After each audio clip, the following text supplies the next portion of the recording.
नमस्कार दोस्तों।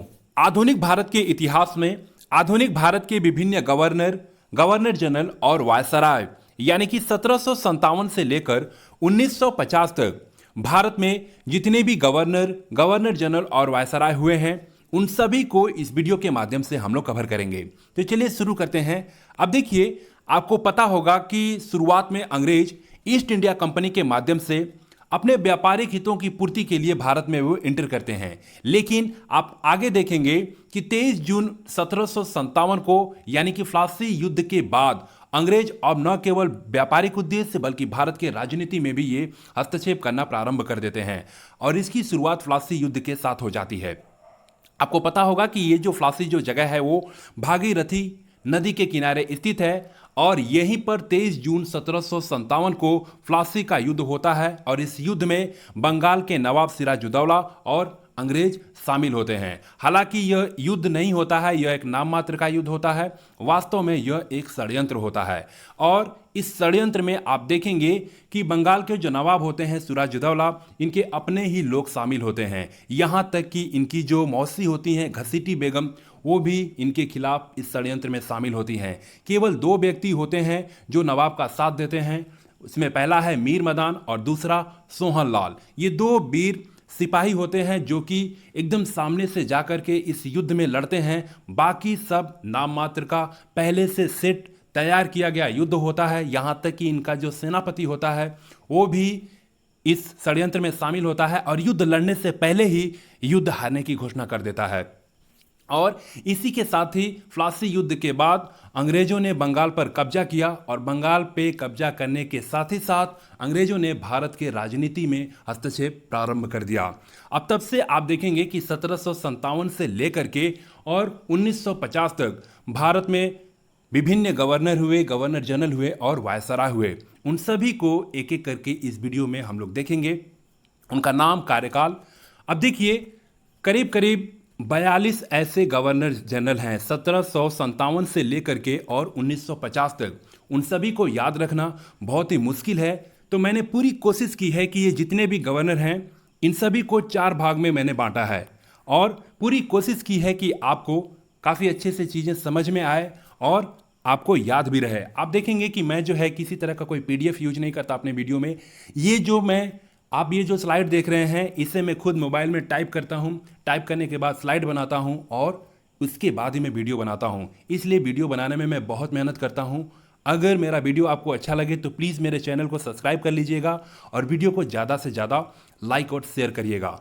तो चलिए देखिए, इसको जो है मैंने 4 हिस्से में बांटा है और सबसे पहले मैंने रखा है बंगाल के गवर्नर को। आप देखेंगे कि सबसे पहले अंग्रेजों का जो कब्जा होता है वो बंगाल में होता है और बंगाल में जो पहला गवर्नर बन के आता है वे है लॉर्ड क्लाइव और यहीं से बंगाल के गवर्नर की शुरुआत होती है। तो चलिए शुरू करते हैं।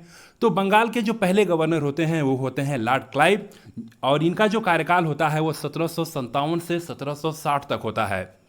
दोबारा ये गवर्नर बन करके फिर आता है 1765 में। आप देखेंगे कि बक्सर का युद्ध होता है और उस युद्ध के बाद लॉर्ड क्लाइव फिर एक बार गवर्नर बनकर के आता है और आने के बाद यहाँ पे इलाहाबाद की संधि करता है और इसका जो समय होता है उस समय 1765 से 1767 तक।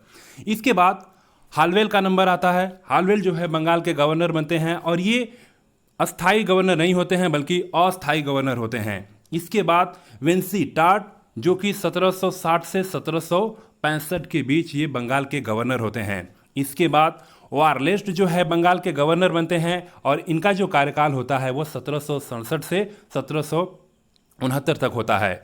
इसके बाद 5वें नंबर पे जो बंगाल के गवर्नर होते हैं वो होते हैं कार्टियर और इनका जो समय है वो है 1769 से 1773 तक। यानी कि बंगाल के गवर्नर जो हैं ये पूरे 5 गवर्नर होते हैं। इसके बाद आप देखेंगे कि 1773 में जो है एक एक्ट आता है जिसे हम 1773 का रेगुलेटिंग एक्ट कहते हैं और उस एक्ट में अब बंगाल के गवर्नर को बंगाल का गवर्नर जनरल बना दिया जाता है और वारेन हेस्टिंग्स जो है बंगाल के पहले गवर्नर जनरल होते हैं और इनका जो कार्यकाल है वो 1772 से और 1785 तक होता है। यानी कि आप करीब देख रहे होंगे कि करीब करीब 13 वर्ष का जो है ये इनका कार्यकाल होता है और सबसे लंबे समय तक ये बंगाल के गवर्नर जनरल होते हैं।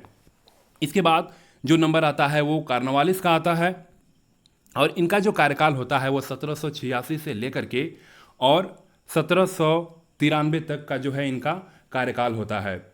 इसके बाद जांसोर का काल आता है और ये 1793 से लेकर के 1798 तक होते हैं। इसके बाद बंगाल के जो गवर्नर जनरल होते हैं वो वेलेजली होते हैं और इनका जो समय होता है वो 1798 से 1805 तक ये बंगाल के गवर्नर जनरल बने रहते हैं। इसके बाद बार्लो बंगाल के गवर्नर जनरल बनते हैं और इनका जो कार्यकाल है वो 1805 से 1807 तक ये बंगाल के गवर्नर जनरल बने रहते हैं। अब 6वें नंबर पे जो आते हैं वो हैं मिंटो प्रथम और इनका जो कार्यकाल है वो 1807 से और 1813 तक ये बंगाल के गवर्नर जनरल बने रहते हैं। देखिए यहाँ पे मैं केवल आपको नाम और इनका कार्यकाल बता रहा हूँ, चीज़ों को 4 हिस्सों में डिवाइड करके अपने आगे आने वाले कुछ वीडियो में मैं आपको इन एक एक गवर्नर जनरल, एक एक वायसराय के बारे में पूरे डिटेल के साथ आपको बताऊंगा। यहाँ पे बस केवल इनका नाम, कार्यकाल देख लीजिए, क्रम देख लीजिए और ये भी याद रख लीजिएगा कि बंगाल के गवर्नर कितने थे। आप यहाँ पे देख सकते हैं कि ये बंगाल के जो है गवर्नर 5 थे, इसके बाद गवर्नर जनरल हो जाते हैं। कई बार ये भी क्रम पूछ देता है परीक्षा में, इसलिए परीक्षा के नज़रिए से बहुत ही महत्वपूर्ण है ये टॉपिक। बिल्कुल ध्यान से, बिल्कुल बारीकी से चीज़ों को देखिए, समझिए। तो चलिए शुरू करते हैं। अब देखिए इसके बाद जो आते हैं वो लॉर्ड हेस्टिंग्स आते हैं और इनका जो कार्यकाल है वो 1813 से 1823 तक है। इसके बाद एडम्स जो है बंगाल के गवर्नर जनरल बनते हैं और ये अस्थायी गवर्नर जनरल होते हैं। इसके बाद एम्स हर्ड जो है बंगाल के गवर्नर जनरल बनते हैं और ये 1823 से 1828 तक बंगाल के गवर्नर जनरल रहते हैं। अब इसके बाद मैंने जो तीसरे नंबर पर रखा है वो रखा है भारत के गवर्नर जनरल को। तो आप देखेंगे कि भारत के गवर्नर जनरल में लॉर्ड विलियम बेंटिक भारत के पहले गवर्नर जनरल होते हैं और इनका जो कार्यकाल है वो 1828 से 1835 तक है। इसके बाद मेटकाफ जो है भारत के गवर्नर जनरल बनते हैं 1835 से 1836 तक। इसके बाद ऑकलैंड जो कि 1836 से 42 तक भारत के गवर्नर जनरल रहते हैं। इसके बाद एलेनबरो भारत के गवर्नर जनरल बनते हैं और इनका जो कार्यकाल है वो 1842 से लेकर के 1844 तक का कार्यकाल होता है। एलेनबरो के बाद हार्डिंग प्रथम जो है भारत के गवर्नर जनरल बनते हैं और इनका जो कार्यकाल होता है वो 1844 से 48 तक होता है। इसके बाद डलहौजी जो है भारत के गवर्नर जनरल बनते हैं और इनका जो कार्यकाल होता है वो 1848 से लेकर के 1856 तक का कार्यकाल होता है। और इसके बाद भारत के जो अंतिम गवर्नर जनरल होते हैं वो होते हैं लॉर्ड कैनिन और कैनिन का जो काल होता है वो है 1856 से 1862 तक। इसके बाद आप देखेंगे कि 1858 के एक्ट के बाद जो है ये जो भारत का गवर्नर जनरल होता है इस नाम को बदल करके भारत का वायसराय कर दिया जाता है और लॉर्ड कैनिन भारत के प्रथम वायसराय होते हैं। इसके बाद इनका जो कार्यकाल होता है वो 1856 से लेकर के 62 तक होता है, अभी हमने पीछे देखा है। इसके बाद एल्गिन प्रथम जो है भारत के वायसराय बनते हैं और इनका जो कार्यकाल है वो 1862 से 63 तक होता है। इसके बाद लॉरेंस जो है वायसराय बनते हैं 1864 से 68 तक। इसके बाद मेयो 1869 से 72 तक। इसके बाद नॉर्थबुक का समय आता है और वे 1872 से 76 तक भारत के वायसराय रहते हैं। इसके बाद लिटन का नंबर आता है और ये 1876 से 80 तक भारत के वायसराय बने रहते हैं। इसके बाद रिपन का नंबर आता है, रिपन भारत के वायसराय बनते हैं और ये 1880 से 84 तक ये भारत के वायसराय बने रहते हैं। रिपन के बाद डफरिन आते हैं जो कि 1884 से 1888 तक भारत के वायसराय बने रहते हैं। देखिए यहाँ पे एक वाक्य मैं आपको बता रहा हूँ, उससे हो सकता है कि एल्गिन से लेकर के डफरिन तक आपको ये जो वायसराय हैं वो याद हो सकता है। हालांकि मैं किसी ट्रिक के पक्ष में नहीं रहता हूँ, मैं चाहता हूँ कि आप चीज़ों को एक बार, दो बार, तीन बार देखिए, पढ़िए और लिखने की कोशिश करिए। इससे चीज़ें ज़्यादा समय तक याद रहती है और यही सबसे बेहतरीन तरीका होता है किसी भी चीज़ को याद रखने का। तो यहाँ पे ये जो वाक्य है वो कुछ ऐसे है, थोड़ा सा कॉमेडी टाइप में है कि एल्गिन के शादी में लॉरेंस आता है, मेयो को नॉर्थ में लिटाता है, रिपन बांध करके डफली बजाता है। तो इस तरह से आप चाहें तो इन सभी को, इन सातों को आप याद कर सकते हैं। अब आगे देखते हैं।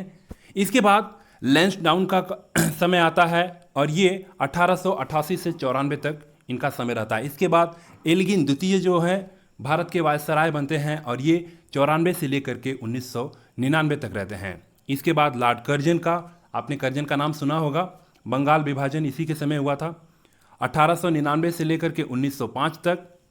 देखिए यहाँ पे मैं केवल आपको नाम और कार्यकाल बता रहा हूँ। मैं फिर आपसे कह रहा हूँ कि इन एक एक गवर्नर जनरल, वायसराय और जो भारत के गवर्नर जनरल हैं, इन सभी को डिटेल में जितने भी महत्वपूर्ण बिंदु हैं परीक्षा के नज़रिए से, उन सभी को मैं कवर करूँगा और एक भी पॉइंट छोड़ूंगा नहीं इनसे।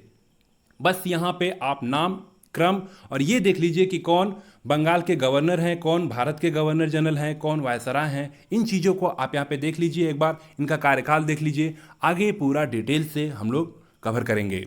इसके बाद मिंटो द्वितीय का कार्यकाल आता है और ये 1905 से 1910 तक जो है वायसराय रहते हैं। इसके बाद हार्डिंग द्वितीय का कार्यकाल आता है और ये 1910 से 1916 तक भारत के वायसराय बने रहते हैं। इसके बाद चेम्सफोर्ड आते हैं 1916 से 1921 तक।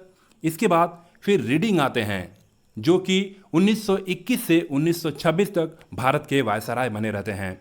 इसके बाद इरविन का समय आता है और इरविन जो है 1926 से 1931 तक भारत के वायसराय बने रहते हैं।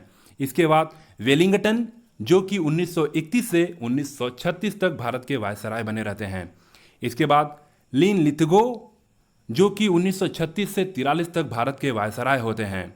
और इसके बाद फिर आते हैं वेवेल, और वेवेल जो है 1943 से 1947 तक भारत के वायसराय होते हैं। अब आपको पता है कि 3 जून 1947 को, जिसे हम लॉर्ड माउंटबेटन योजना कहते हैं, इस योजना के तहत ही 15 अगस्त 1947 को भारत और पाकिस्तान का विभाजन हो जाता है और ये दोनों देश स्वतंत्र हो जाते हैं।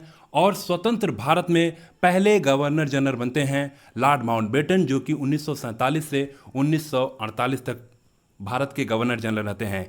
इसके बाद जब देश हमारा स्वतंत्र हो जाता है, आज़ाद हो जाता है, तो आज़ाद भारत के पहले भारतीय गवर्नर जनरल होते हैं सी राजगोपालाचारी जी, और इनका जो समय होता है वो 1948 से 1950 तक का होता है। फिर आप आगे देखेंगे कि 26 जनवरी 1950 को हमारा संविधान पूर्ण रूप से लागू हो जाता है और इस पद को हम समाप्त कर देते हैं, क्योंकि 24 जनवरी 1950 को भारत के पहले राष्ट्रपति डॉक्टर राजेंद्र प्रसाद का चुनाव हो जाता है। और फिर उस दिन से हमारा भारत जो है भारतीय संविधान के मुताबिक चलने लगता है और ये गवर्नर जनरल का जो पद है वो समाप्त हो जाता है। इस तरह से इस वीडियो में हम लोगों ने 1757 से लेकर के 1950 तक के जितने भी गवर्नर जनरल और वायसराय हुए हैं उन सभी को कवर करने की कोशिश की है। उम्मीद करता हूं कि यहां से आपको बहुत कुछ जानने को मिला होगा। इस तरह से इस वीडियो में बस इतना ही। तब तक के लिए धन्यवाद। जय हिंद।